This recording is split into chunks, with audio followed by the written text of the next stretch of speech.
Magandang araw sa lahat, welcome po ulit dito sa atin channel ang Biyahe y Komida. Maraming salamat sa lahat ng nag-subscribe, indeed.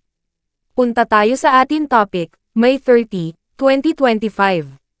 Nagsumite ng panukala ang tape sa GMA Network upang ayusin ang reklamong estafa.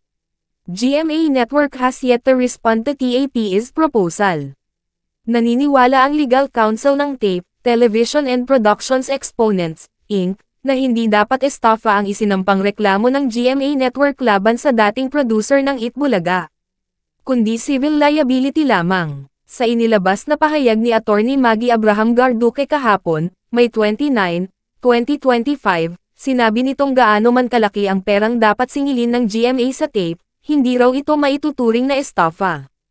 Ito ay based raw sa kanilang 2023 assignment agreement, kung saan ilang bahagi ng advertising revenues ng tape mula sa kanilang mga kliyente ay dapat mapunta sa GMA.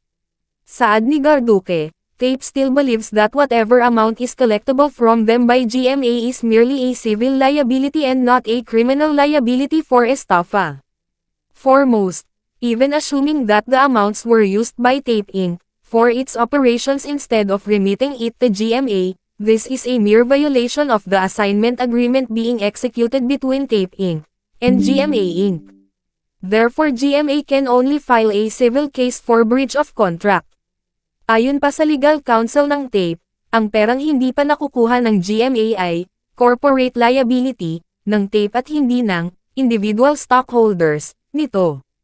Ikinagulat daw ng board of directors at opisyal ng Tape na sinampahan sila ng criminal case.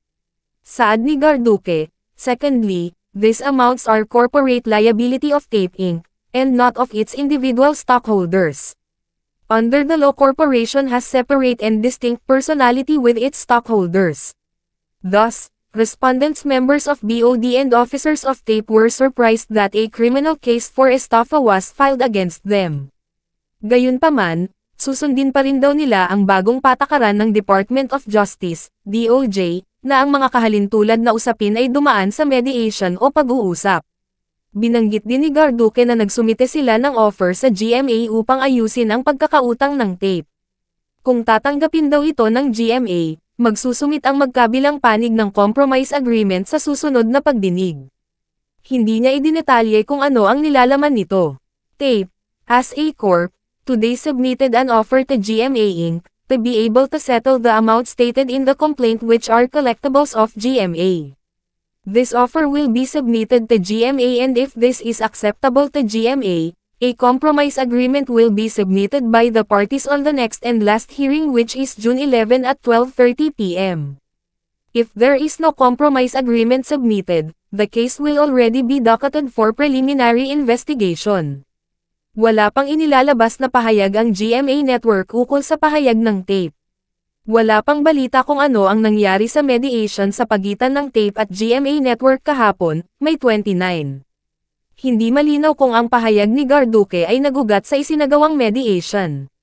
Gayunpaman, inatas ang dumalo sa mediation ang respondents na sina Romeo Haloshos Jr., Romeo Haloshos Sr., Seth Frederick P. Haloshos, Michael N. Magtoto, Zenaida Buenavista, at Malu Chua Fager. Patuloy na bisitahin ang website ng pep.ph para sa mga bagong entertainment news. At yan ang atin latest showbiz chika update for today, huwag kalimutan mag-subscribe. Click the notification bell for more showbiz chika updates, like and share the video at suportahan po ang atin Facebook page. Maraming salamat sa lahat ng nag-subscribe, indeed. Magandang buhay sa lahat, adios.